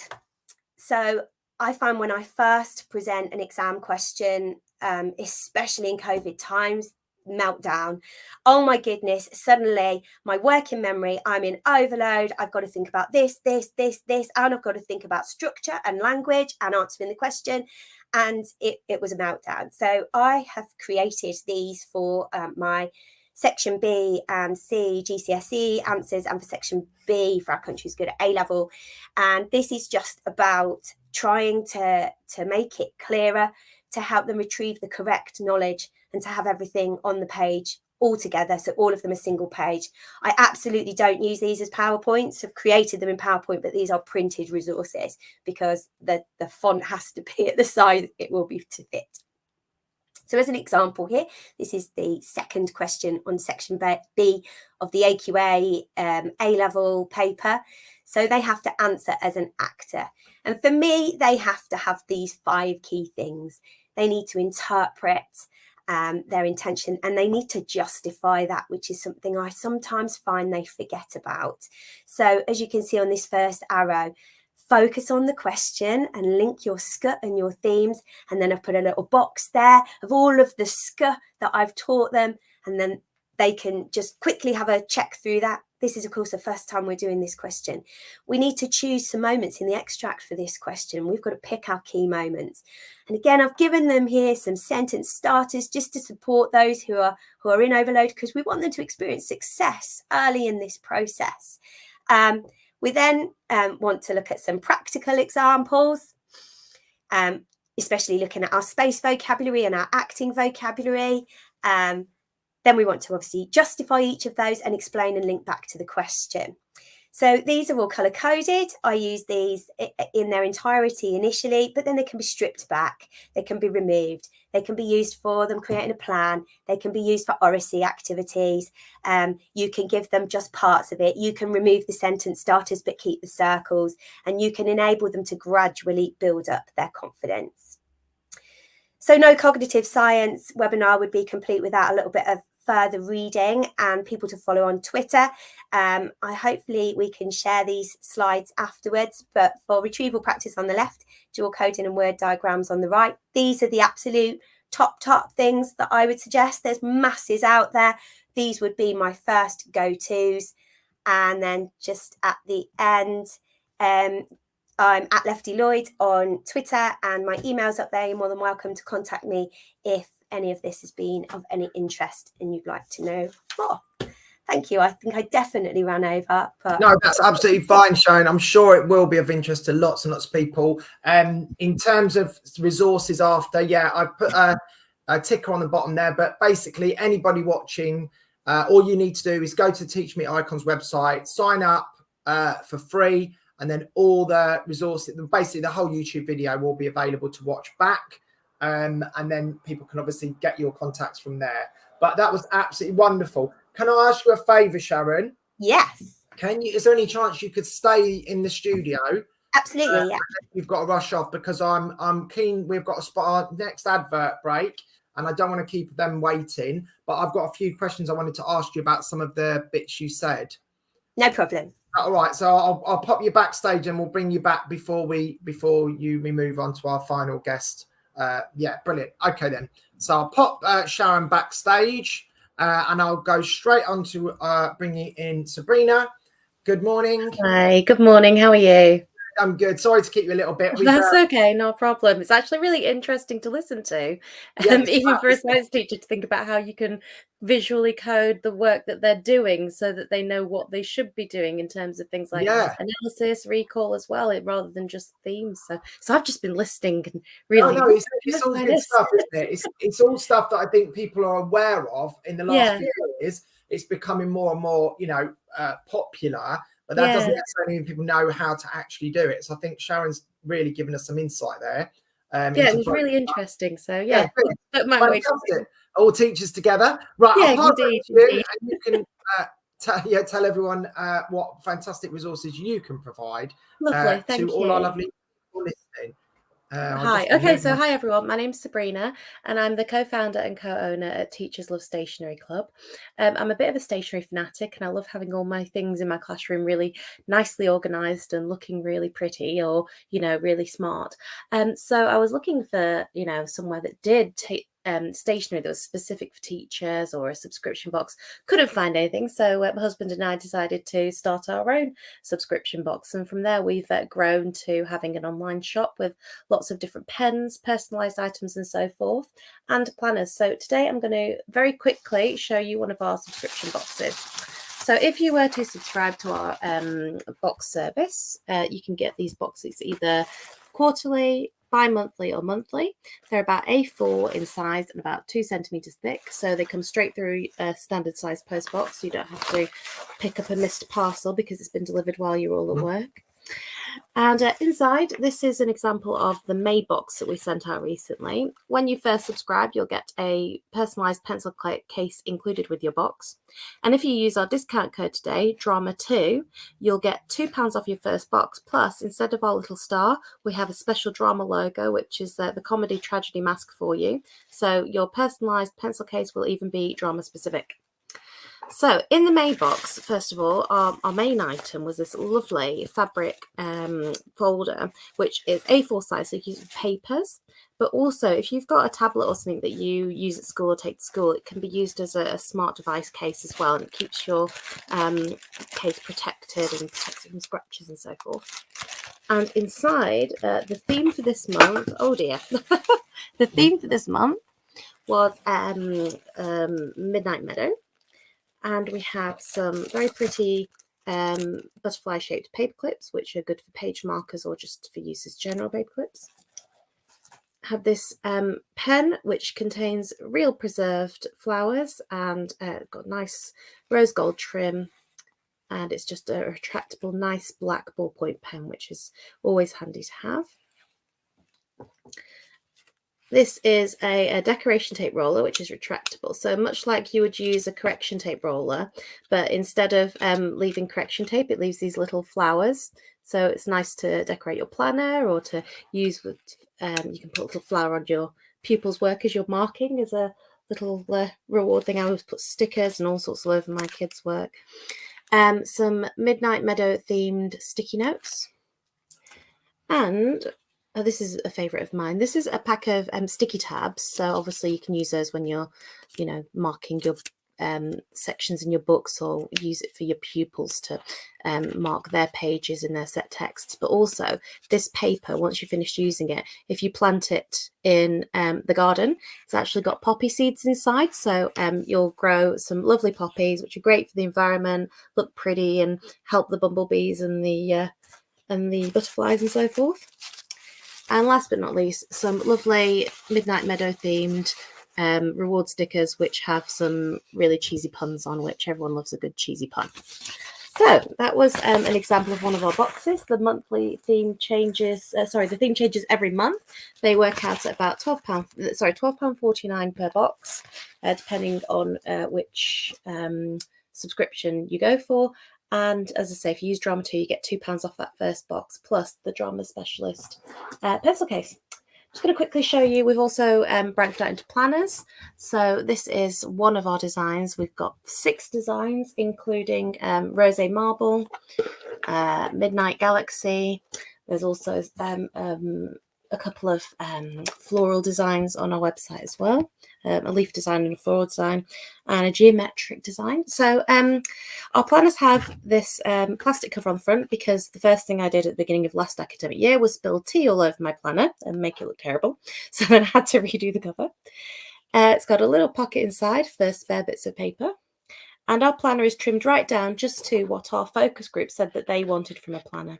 So first of all, we've got calendars and long-term planning section. So you've got your calendar and 12 monthly overview pages that you can fill in to begin when you want it to begin. So you don't have to have it starting automatically at September, depending on if you're teaching internationally or if you're teaching in Scotland. We then have a notes and meetings section, which includes some Cornell notes style pages, as well as plenty of just plain old line notes pages, which everyone obviously always makes lots of use of, and it's handy to have those important notes with you in your teacher planner at all times. Then we come to our main planning section, and we do a week per spread, which is what I'm showing you here. And there's 6 periods in there. We also do a day per page planner, so depending on which you prefer, you can choose between 6 different planner designs on the cover and 2 different designs of the inner pages. And lastly, we have an assessment record page for people who are still keeping track of their pupil progress on paper as well, because we all know that spreadsheets can sometimes go awry. So I always still use this section, and as I said, our focus group said they still wanted that, and there's 30 pages worth of assessment records. And of course, we still have the plastic cover on the back to keep your planner looking smart all year round. Metal corner covers to stop it getting bashed about. So hopefully this super durable planner, which will include your own personalization in a choice of color and fonts, will keep looking smart right through the year. As well as we also do a little add-on if you wanted to get extra accessories that match. So there's accessories for matching each type of planner. We've got, this is obviously the Rosé Marble one, and the pack includes a notebook, a to-do list pad, some washi tape, and some decorative stickers that you can use inside your planner if you like. So please do check out our website. If you use that code, you can get discounts on all of the items in our store, including the planners, our pen sets, personalised items, mugs, pencil cases, all sorts of bits and pieces that we've selected just for teachers that we know teachers would use. And again, if you'd like to subscribe to our boxes, the code will take you £2 off your first box. Thank you very much. Wonderful. Thank you, Sabrina. I must admit, I got a little freebie from you guys to see what it was like, and it's such good stuff. I've got my amazing notebook, which I even used today, because I think the Cornell notes, use it in the way it's supposed to be used. I ended up putting little diagrams to get back to dual coding. I don't know if you can see, but I end up doing little drawings down here, and then summaries at the bottom. So Okay. And the pens and all the other stuff, they're super, super high quality. So Brilliant. Thanks so much for joining us and for supporting us yet again. Excellent. Thank you very much for having me. Have a lovely morning. Cheers, and you. Right. Brilliant. Okay, so that's our brilliant second sponsor, Teachers Love Stationery. So thanks to them. Please, if you do love stationery, which most teachers do, and you want to get a little commitment going, it's a lovely treat to get through the post. Right, so that brings us back to our final guest. But before I bring Kirsten in, I just want to bring Sharon back in because there's a couple of things I wanted to unpick with her. If Kirsten's all right to hold on, we'll only be a couple of minutes. So she's giving me the thumbs up backstage. So just give me a couple of minutes and we'll bring you in. So I'm going to bring Sharon back in. Right, Sharon. So thanks for that. A couple of things. I'll put them on the chat, but you might not have seen because you were busy presenting. One was about the first slides you were showing about the retrieval practice, the 5 quick questions. Yeah. Would you use that with Key Stage 3 as well, or would you only use that with GCSE and above? With Key Stage 3, we have 1 hour a fortnight. So what we have is a retrieval routine. So they have 2 questions and 1 tier 2 word per lesson. And I have A3 plastic laminates on a specific wall as they walk in. So they come in, they pick up their whiteboard and their pen, they read their questions and their word, they sit in their alphabetical order circle, and they instantly begin to answer those 2 key questions that they've read on the wall. And that's just because when you're coming, we've got different staff coming in and out of the studio trying to get a computer and making sure they can all see it. So we do have that kind of structure of question, but they're just printed on laminates on the wall, and they would only ever have 2. Interesting. Okay, so you have those as set. They're not something you'd write on the whiteboard each lesson. They're just set already. Yeah, they're pre-printed on A3 pages, and then you put them in for the lesson that you're teaching. Yeah, so they're all kind of in a thing, and you literally run in, you slot in the ones that you need, and you can get straight on. And it's just because we have so few lessons that they are really tightly structured. No, that's what I wanted to ask you, because I know it's not to say that, you know, retrieval practice and all that shouldn't be used with younger students. Of course it should. It's just with drama teachers having less time, with the faff of getting in a studio, we're not in a classroom, etc. I just wondered how you logistically did it, and you've answered that with having a nice display that you can pop in and pop out and using whiteboards. So that's brilliant. That's really helpful. I'm definitely going to nick that. And then the second one, I loved some of those diagrams. With all those brilliant Oliver Cavalieri style icons, how have you made them? That's what I don't understand. So if you go to a website called the Noun Project, right, they have, I think, something like 5.5 million icons on there, and they are free. Wow. You can subscribe. If you subscribe, they don't have the person's name on the bottom, and I do subscribe. I literally think it's like 20, 25, 30 pound a year to subscribe. But even if you don't subscribe, you can just copy the icon, you type it in, and you know, you can type in like evaluate, and it will give you a choice of 50. And then you just select the icons that you like, and it's just nice to have them really clean and black and white. I knew there was something like that, because I remember seeing something on Twitter about it. I couldn't remember what the website was, and I thought there's no way she's done them herself. But they're obviously, like with that Phileas, you know, with the Phileas Fogg, you know, you just think of the word, don't you? And then there's a diagram done. So it's actually quite. Yeah, surely you could get the kids to do it as well, couldn't you? You could get them to. Yeah, I did think about that, but because of the amount of different ways that I use it, I wanted the core document to be 100% accurate. And the only way I could get, if you get them to do it and then they learn it and it's wrong. Yeah, no. So I do lots of, you can imagine, loads of different things with students, but yeah, and my absolute core documents I always do myself because they're retrieval based. Needs to be right. No, makes sense. No, great. That's it. That's brilliant. Well, I'll definitely be in touch about some other little bits and bobs on there that I wanted to ask you about personally, but I will do that after. But thank you very much. But I must get on to Kirsten because she's waiting very patiently. Fantastic. Can't wait to hear from her. Yeah, great. Thanks a lot again. Cheers, Sharon. Right. Sorry, Kirsten. We've kept you waiting. Absolutely fine. What I've realised from this session is that when someone pulls out and you had 4 people in 2 hours, actually probably 3 was better.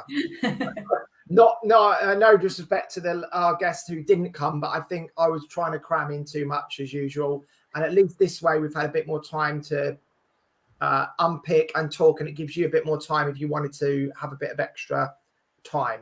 Yeah.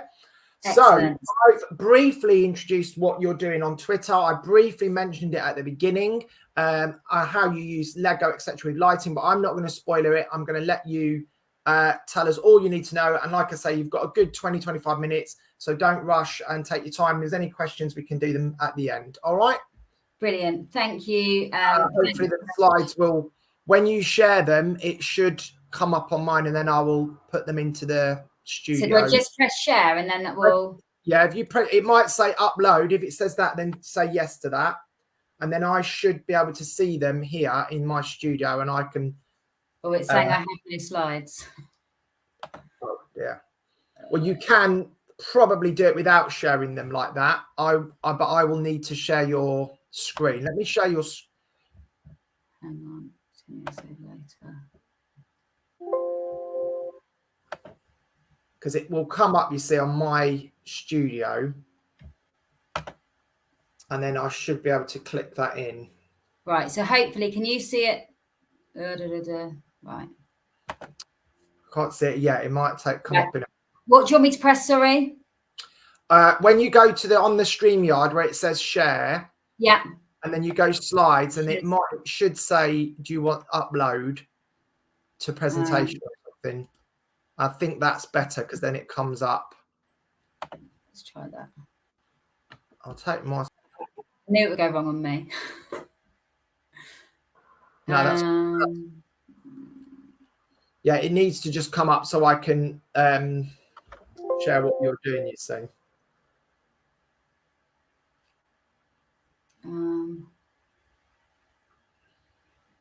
Oh, I think it's thinking. Here we go. All right, that's fine. Depends if is it a PowerPoint or is it a... Yes, it's a PowerPoint. So it's processing now. So hopefully... It might just take a few minutes, and then it will pop up on mine. Okay. Well, while that's uploading... Oh, can you see it now? Yeah, I've got it. Fantastic. There we go. Amazing. There we go. Okay, so I am Kirsten. I am head of drama at the Armwood School in Hampshire. I've got total imposter syndrome here, I'll be honest. I'm following two fantastic speakers who have insanely knowledgeable, and I'm coming on to talk about a lesson that I did back in April. So I hope it is of some use. And it's really, really interesting for me coming in after Sharon, because I watched her presentation just going, yes, that's amazing, that's amazing. So at the Armwood School, we have something called mastery goals, and mastery goals have been taken. We've kind of lost our data things that we had to aim for each year, and instead we chose a project for us to work on and to research, and we've had time to do that, and mine has been on retrieval practice. So it's interesting, following on from what Sharon has said, just about how we use retrieval practice in drama. So the one that I've got on the screen at the moment is a very detailed kind of do now task. So all our lessons from year 7 right up to year 13 start with a do now task. As I said, this one, we've done quite a lot of work up to this point. So this one is kind of more detailed than quite a lot of them, which are kind of a couple of questions. In year 7 and 8, is when we do Key Stage 3 drama, and we have a lesson once a week. Currently, we use booklets, and the do now tasks are printed in the booklets. However, I saw a tweet that Sharon did a few months ago about moving on to mini whiteboards, and actually that is the plan next year, which is obviously cutting down hugely on printing and cost that way. But it means that, again, students will come in, their questions will be on the screen for them to start with, and we'll kind of go through that. And their booklets, therefore, will then kind of mainly be used for their drama vocabulary that they complete, as well as their assessment work. So we actually start GCSE at year 9. So this was a year 9 lesson. However, I've actually used it in different ways this year with year 8, with year 9, year 11 and 12 and 13. And it's been really fascinating seeing the different year groups using it. Year 9 hadn't had the kind of technical teaching that we would normally have done in year 8 because they'd kind of been out during lockdown. My plan for next year, I'm currently in the middle of writing a scheme of learning all on technical theatre for year 8. So a real kind of careers in the arts focus, and looking at lighting, sound, costume, set design, that kind of thing, to really kind of show that drama isn't just about acting and the different career paths that come from it. So this lesson actually fitted into, we were teaching students Missing Dan Nolan. This is where it might just be a little bit confusing, so I'll kind of explain what we've done. We've been with OCR for a number of years. This is our first year where we have moved to AQA. So actually, our year 9 students were looking at Missing Dan Nolan, which I know isn't one of the set texts for AQA, but it was kind of happening as we were halfway through making that transition over to AQA. So yeah, the set text they've been looking at is Missing Dan Nolan. Previous to this lesson, we have explored the different lanterns and the uses of those different lanterns. So we've kind of shown, we go into the studio with the lighting, we look at a Fresnel, we turn a Fresnel on, we look at like, okay, this has got a soft edge beam, we can merge it quite well. This is how we can recognize it on the lighting bar. Then we look at a profile, explain about the hard edge, it doesn't blend. So we talk through all the different lights, we try them out, we give the students kind of a go of looking at things and how they can make designs. So this then comes in, apologies if you can hear my 3 children in the background. Hoping my husband's going to remove one of them for me. Thank you. So our do now task, they have got a colour copy of this. So they are first of all just matching the term to the definition, just to kind of go over what we have done. Then a written definition of gel, gobo, haze and moving heads, just trying to kind of get them more confident with the slightly kind of more technical language. Then I've got an image there and I'm asking them what lighting is being used in the image. Can they break it down? Can they recognize the different things? By doing this, as well as learning the different lighting types that they're going to need in their written exam, any lighting candidates, they're becoming more familiar and looking at kind of the effects that they can create. It's also, in a way, preparing them for the written exam, the live evaluation, because they're able to talk about the lighting and the effects of the lighting and things like that. So it's building up, not only this is what the lantern is, this is what it can do, and just being able to recognise that in practice. Then talking about interleaving, that uses the word semiotics in a sentence. Semiotics is something we have looked at a few lessons ago now, so we're just kind of going back to that, just to kind of underpin that terminology that students might, can potentially forget, and just keeping those words really fresh in their mind, really using them frequently. Just to be able to really get that language embedded into their knowledge. So I'm hoping to show you the next slide in the scroll. Oh, here we go. This is how I do it. So we have now, I know people have been talking about We Teach Drama already today. Oh, sorry, I've gone forward one. We have bought the set design packs from We Teach Drama, and I can highly recommend them. They are absolutely brilliant. And they, again, I've used them with all key stages so far this year. Really, really good resources, some brilliant videos from industry professionals. So in this, the students have watched a video by Josh Tomlin about effective lighting design. And just really thinking about what is needed to make that lighting design. So really highly recommend those resources. Talking then about the main kind of factors that they need to know about when we're thinking about direction of light. And actually, I think this is something that students find quite a lot hard. I find, from my experience, they have learnt what a Fresnel is, they've learnt what a profile is, they know what a flood, parcan, birdie, but it's then being able to talk about how they can create the effects. And you quite often get I'm going to use red light to show that he's angry. And it's like, okay, Can we see the actor's face if you're using red light? What is the intensity? What is the angle of that lighting? What can that show us? So really kind of just building that knowledge and kind of doing it in baby steps to get them quite confident with that. So again, this is all from We Teach Drama.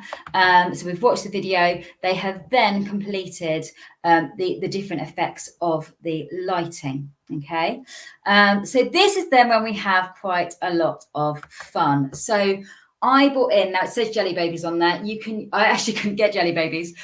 So I raided my children's Lego boxes. So we've got quite a few Harry Potter characters, a few different Marvel characters in there. So I presented the students, they're in small groups of 2s and 3s with some Lego figures.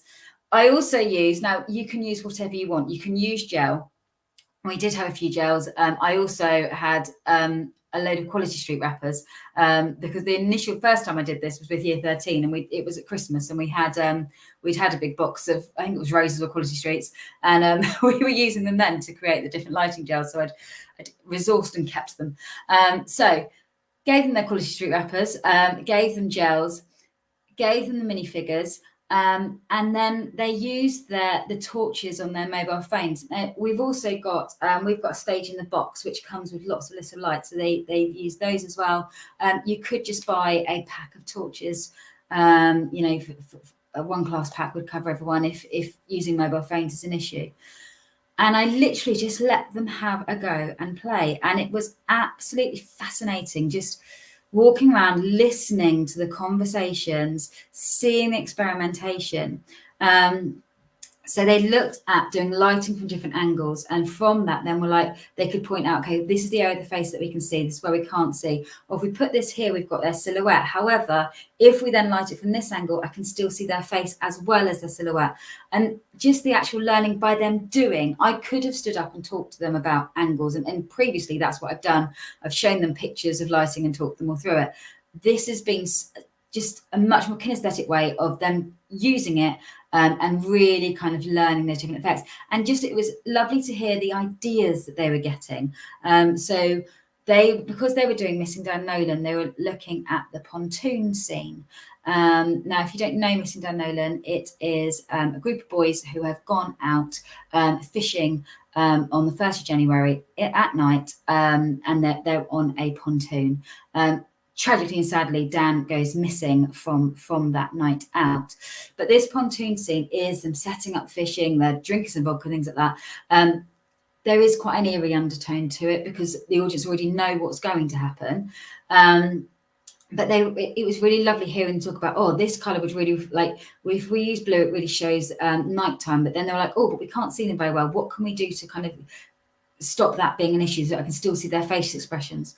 So they were bringing up things that I would normally have explained to them all, first of all, seen them write down their answers, then go back and correct their mistakes. Actually, they were finding that out for themselves, which was so much more valuable. I can say this was a brilliant lesson because it absolutely wasn't my idea. A lovely, wonderful person put it on Facebook, I think in lockdown, and I wish I knew the name of that person so that I could say thank you to them, because it has been so valuable. So I don't want anyone to sit there thinking that I'm stealing this and passing it off as my own, because I'm absolutely not, but it's just something that I've done and found really, really useful. So from this, they created their lighting design. They had thought about the type of lanterns that they wanted to use. They had created transitions from the scene before into this one and thought about how to do that. So we talked about snap and crossfade. So we're just getting in that subject-specific vocabulary all the time, and they're really, they've become so confident in it. Then they're able to go, this is the lighting technique and this is the effect that it has. All the decisions came from them because they had had that time to explore it and really develop it and get those ideas, which was brilliant. And it was just lovely hearing them sharing the ideas with each other, talking through what they tried out, questions from other students about, how did that work when you did that? And it was, really, really effective. Year 13, we also teach, year 12 and 13, sorry, we also teach Our Country's Good for the AQAA level. And we've really looked at, from the opening scene, the voyage out, how they can create this idea of the tween deck and the horrific conditions that the convicts were kept in, to suddenly the bright sunshine of Australia and how we can change that. And we've used this a lot, and Stage in the Box, to really try to create those different effects and really think about, how are we communicating meaning to that audience, and just really getting them to think about that all the time. And what's lovely is, even if you're just in a classroom, you don't need to have all, big fancy studio, big fancy lights. This can be done by anyone in any room. And my A-level students have photographed it and kind of kept a diary of the ideas, so they've got that for their revision, which has been really useful. I'm definitely going to use it next year with Year 10 and Year 11 in more kind of more frequently in preparation for their exams as well. And it's been a really, really nice kind of learning experience for them. What we've then gone on to do, so you can see here some more, like, again, thinking about different effects, different lights. It was really nice if we look at the left-hand image, this kind of overhead spotlight shot. And the students go, oh, she looks really isolated in that. She looks really lonely. Oh, Pauline feels really lonely after her son's gone missing. So they just created these really amazing effects. In the right-hand image, I'm pointing to, I don't know why I'm pointing to, you can't see what my hand is.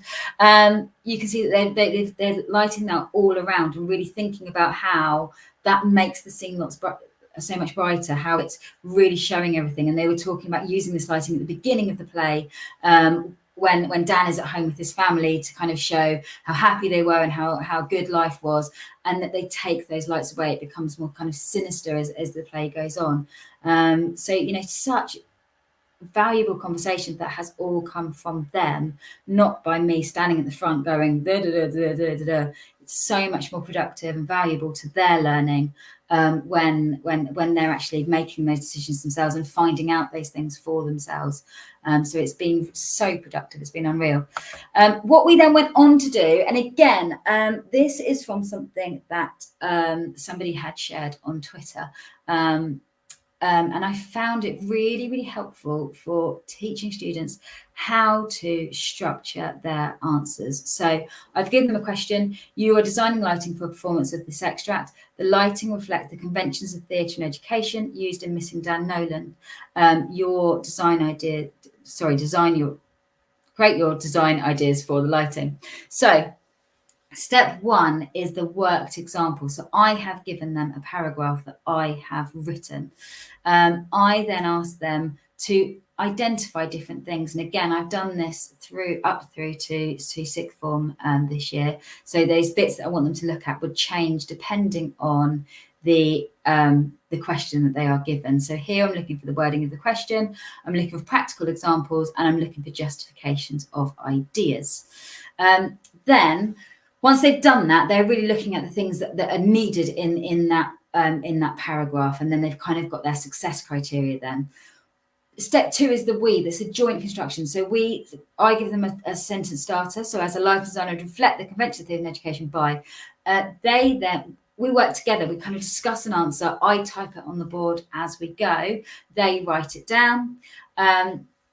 Step three is another we. So I have created. I've created a kind of an outline, and they have filled in the gaps. And then step four is an independent example. So once we've gone through those different steps, they can then go off and write a paragraph by themselves. So this was a 4-mark AQA question. So they're actually kind of, writing that answer out 4 times. So it's not perfect at this stage because this is my first kind of time of using this. But I've definitely found for the A-level questions that I've done this with them, really thinking we've done it on the directing, acting, and the technical questions to pick out those key moments. So for the AQA, they have to, as an actor in this extract. So I've done one example for one key moment. We've then created one together on the second key moment. I've given them a fill in the blanks for the third key moment, and then fourth key moment, boom, they're off doing it themselves. And for that, we're looking at the practical ideas. the justification. What do we want our audience to see? Getting in the socio-cultural historical context, and linking back to the question, getting all those things in that we need them to do for each paragraph. And it's been really the AQA, the hardest part about the Our Country's Good questions is how much they've got to get down in such a limited time. So I wish I'd found this kind of earlier on in the year, if I'm honest. Year 12s next year, and also now that we're on AQA, our year 10s and year 11s will be using these to really help them to start with their written answers, just to really think about what is necessary for a successful answer. And then, exactly as Sharon said before, we strip it back, we take things back to make them more independent with it. This is very much the kind of first bit of holding their hand and then being able to let them go as they've become more confident and know how to create those really successful answers. It also means that, you know, some of your more able students are able to kind of get started in this straight away. So I can set a table up for them. Right, here are some model answers. You have a read through of those. Tell me what's good about them. Then also tell me what do they need to do to improve to get onto the next band, whilst I can sit and work with students who are maybe finding those answers that little bit harder, and really kind of working on that technique with them. So I know I've gone off on a bit of a tangent from just the lighting, but I just wanted to be able to explain how first of all taught the lighting, then we've gone into actually exploring that lighting, and then we've gone on to actually how do we demonstrate that learning through our written answers.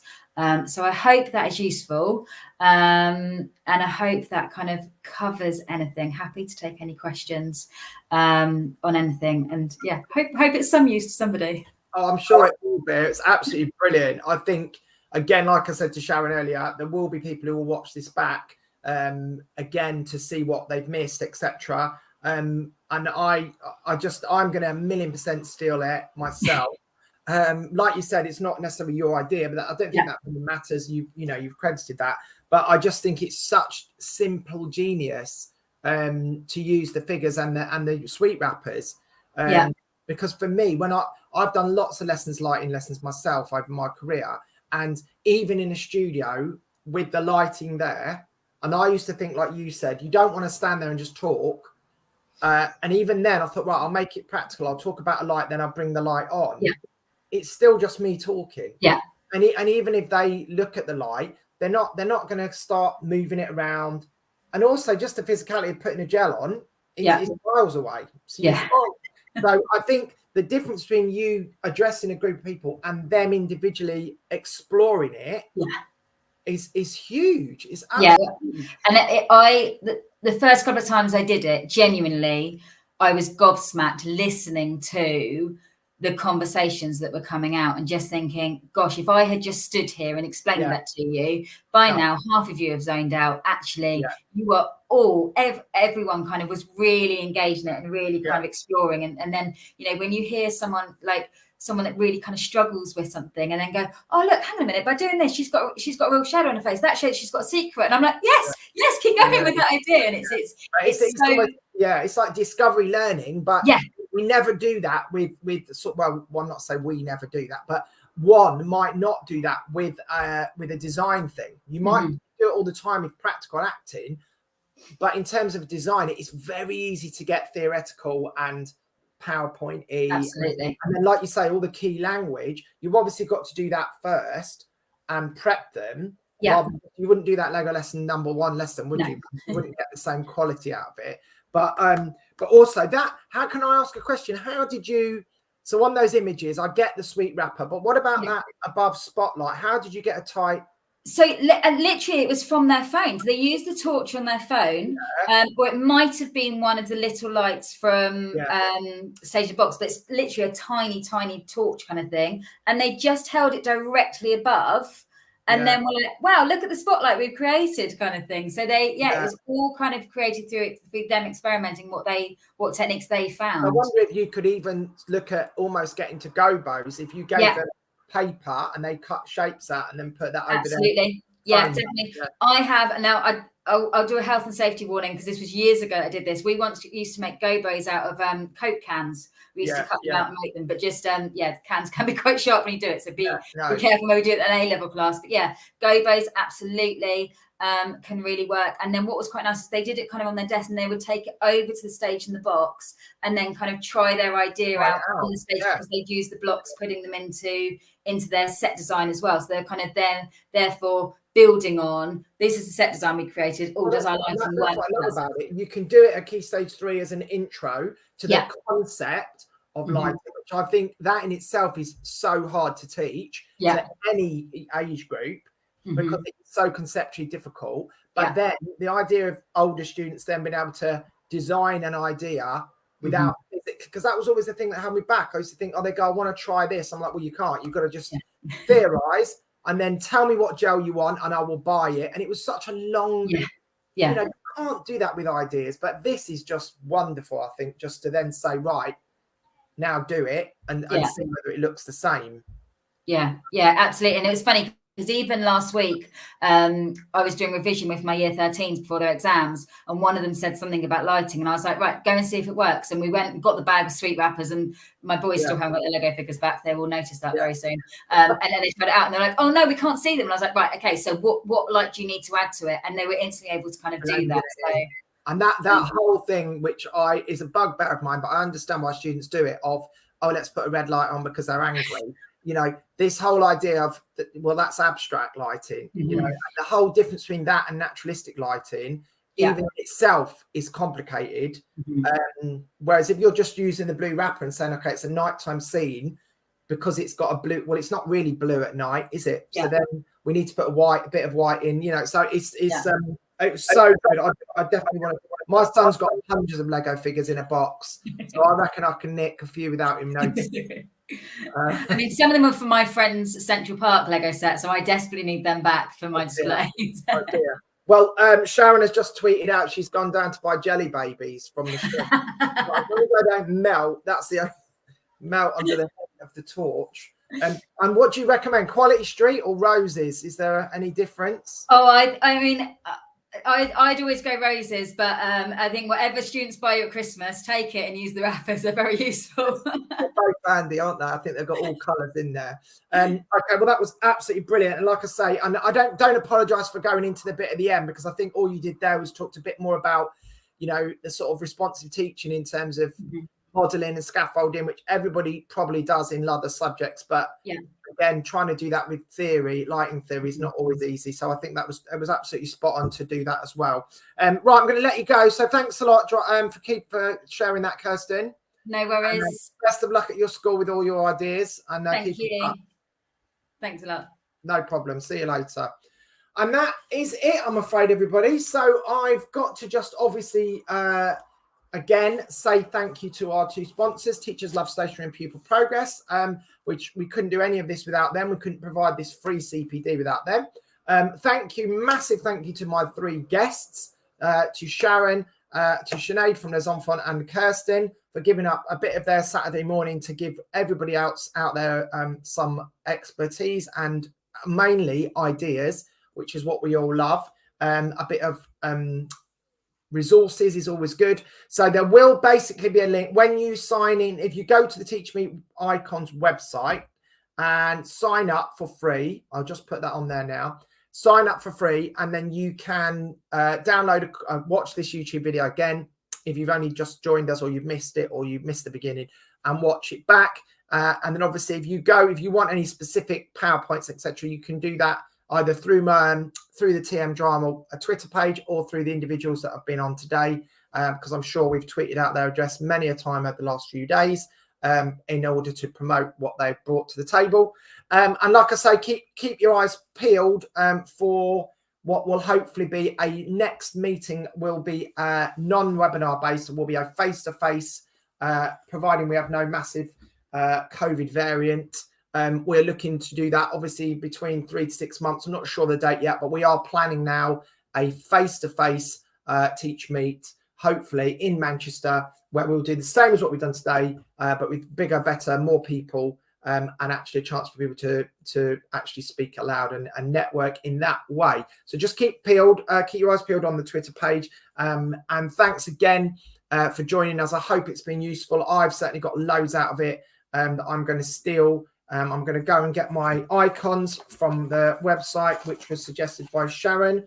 So I'm going to go to the Noun Project. I'm going to go and steal a load of Lego figures and buy some roses.